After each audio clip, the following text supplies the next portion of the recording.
Hello, my dear. My dear is Scorpio. Welcome or welcome back sa ating YouTube channel. My name is RJ, your tarot card reader. At ang gagawin po natin ngayon is yung ating daily reading para sa araw ng July 21, 2026.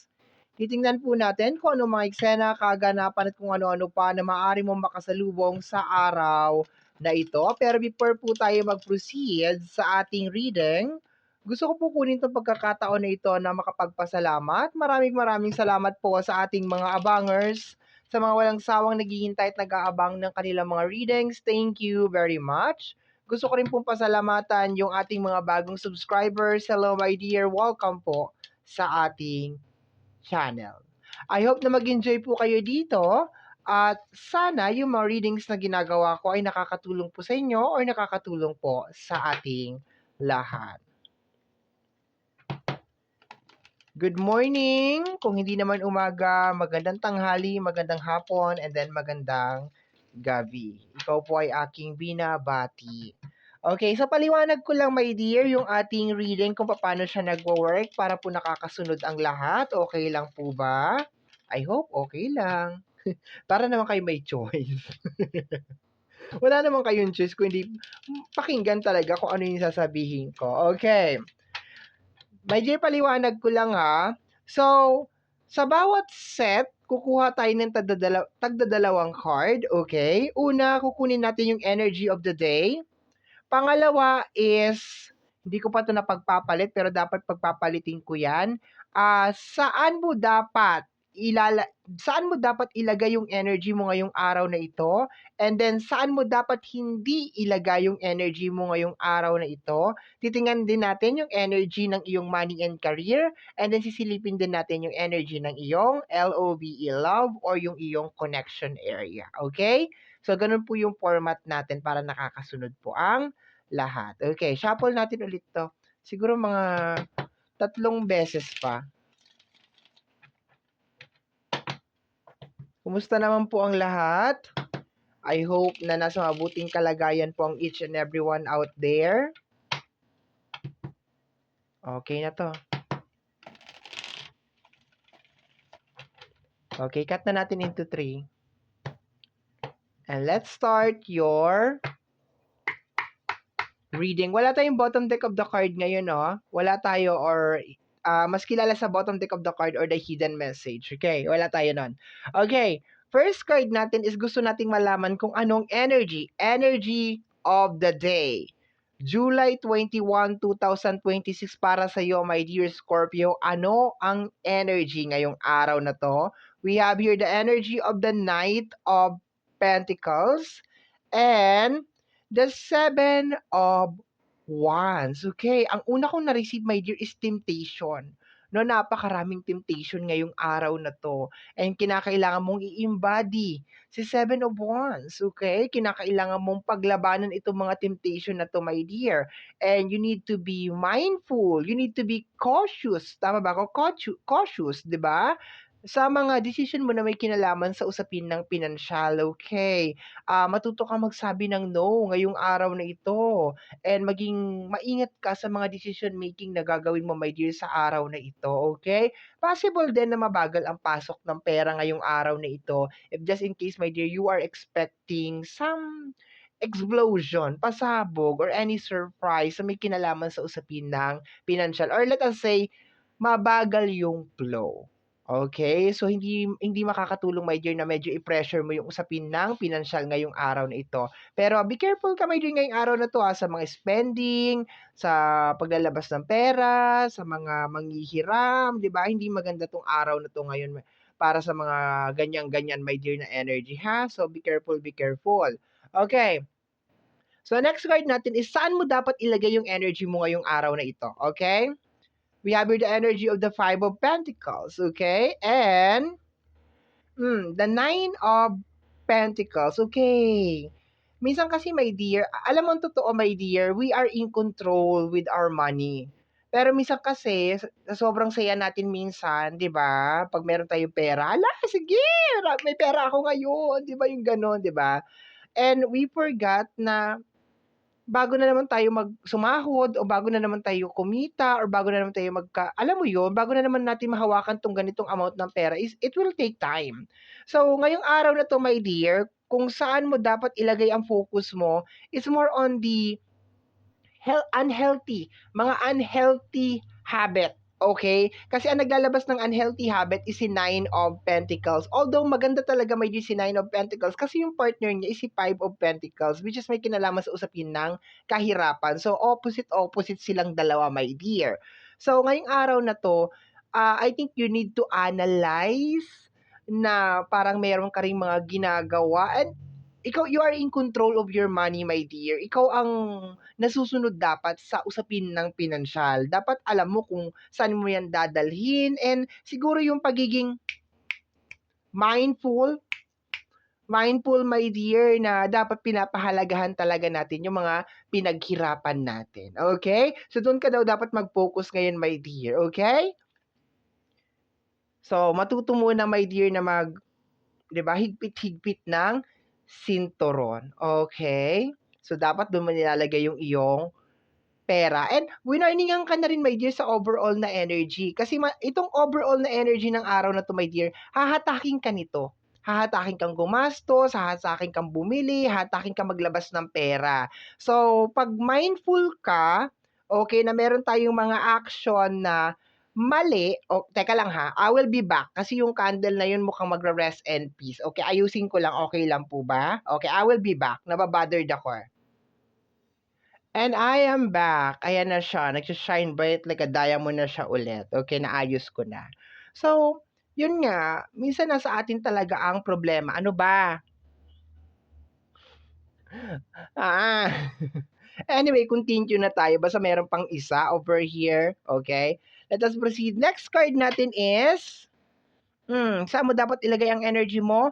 Saan mo naman dapat tanggalin ang energy mo, okay? Saan naman dapat wala, doon ang energy mo, okay? So, saan dapat tanggalin mo yung energy mo doon? We have here the Page of Wands, okay? And the Ace of Sword, okay.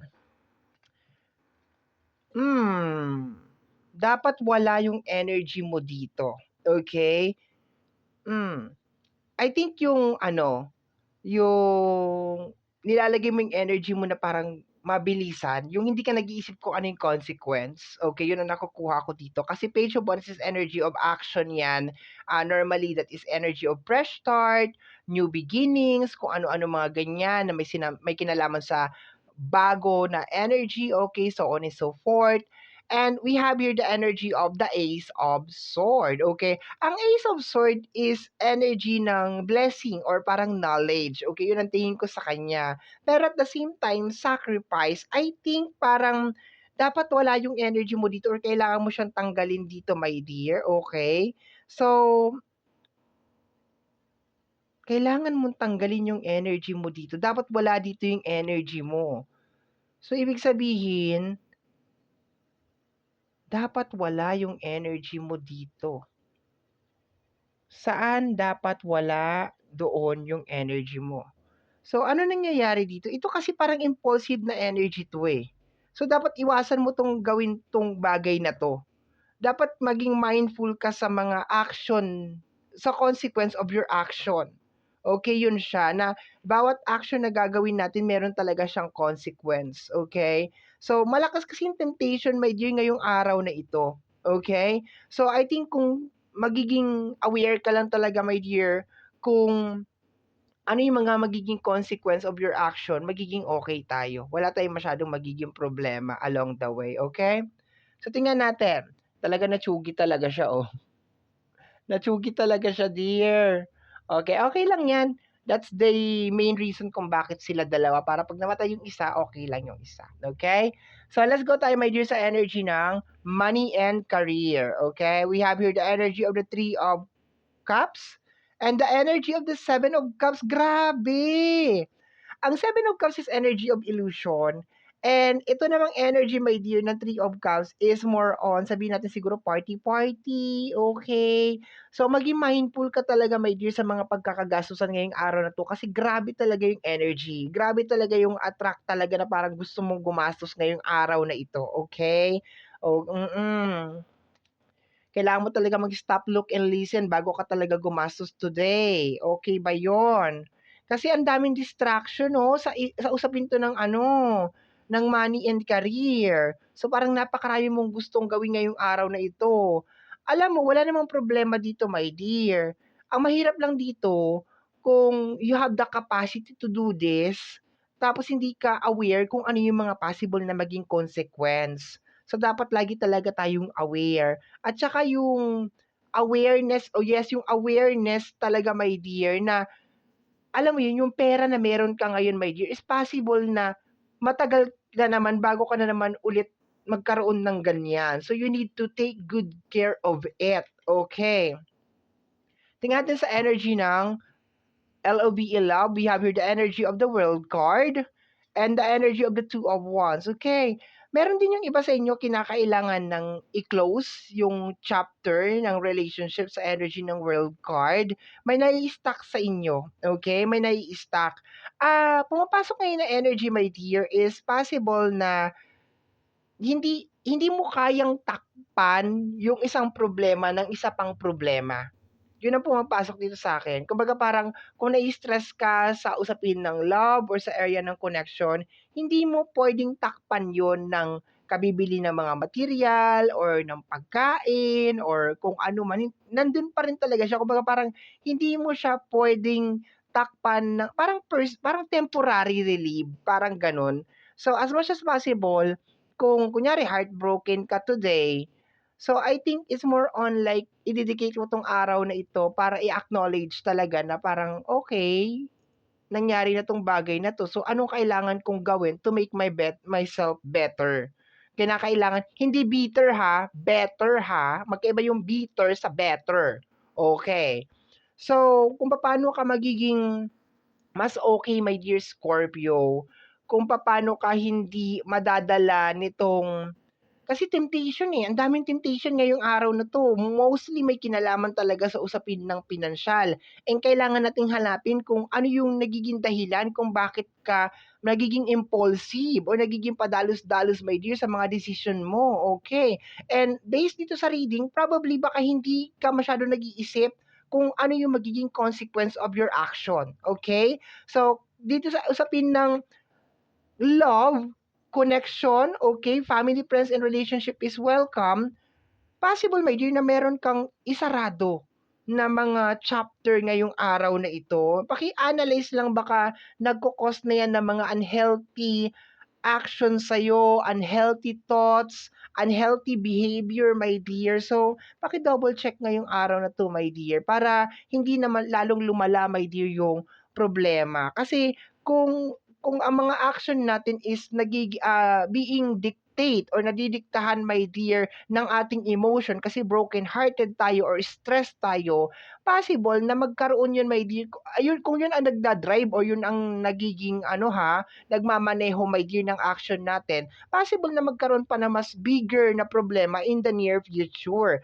Like, for example, like, broken-hearted ka, kaya ang gagawin mo, mag-stress eating ka. So, hindi ka nagiging mindful sa mga kinakain mo, di ba? So, there's a possibility, my dear, na ngayon, baka hindi mo pa nakikita yung effect niyan, pero baka in the near future, di ba, magkaroon naman ng mga complication, ng mga problema. Okay. Isa pa sa example is galit, 'di ba? For example, may galit sa heart mo, tapos punong-puno ka ng alam mo paghihiganti or something, 'di ba?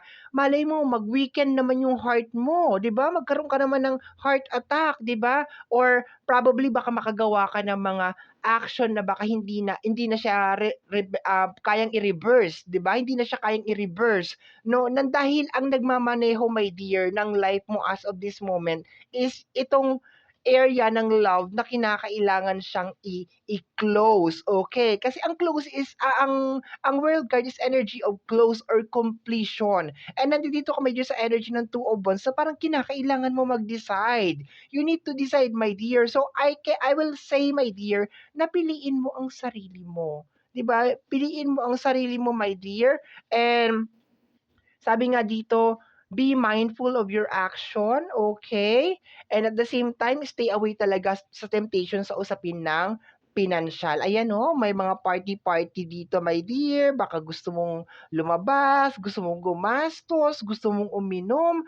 Wala namang problema doon, my dear. Pero sana you are doing it because there is a good reason why you're doing that. Hindi mo siya ginagawa kasi you want to escape something or gusto mong tumakas, my dear. Kasi ang problema, matatakasan natin siya temporary lang, my dear. Yung pain, matatakasan natin siya temporary lang. But eventually, my dear, sa ayaw at sa gusto natin, kailangan talaga natin siyang harapin. Okay, hindi naman kita minamadali, pero it's just more on realization, wake up call sa iyo, my dear, na whatever you do, my dear Scorpio, talagang kinakailangan mo talagang harapin kung ano man 'tong bagay na 'to. And just in case nagkakaroon ka ng problema na may kinalaman sa usapin ng pinansyal because you don't know how to put boundaries and you don't know how to put limitation, my dear, sa mga bagay-bagay, okay? And labanan mo yung temptation. Stay away from temptation, my dear, okay? So, my dear Scorpio, ito pong nasagap natin na message, energy para sa araw na ito, July 21, 2026. Kagaya po ng lagi kong sinasabi, ang tanging hiling at dasal ko lamang po sa ating buong may kapal na ang mga readings na ginagawa ko ay nakakatulong po sana sa ating lahat. Maraming maraming maraming salamat po. Thank you, my dear. Bye-bye. Take care of yourself.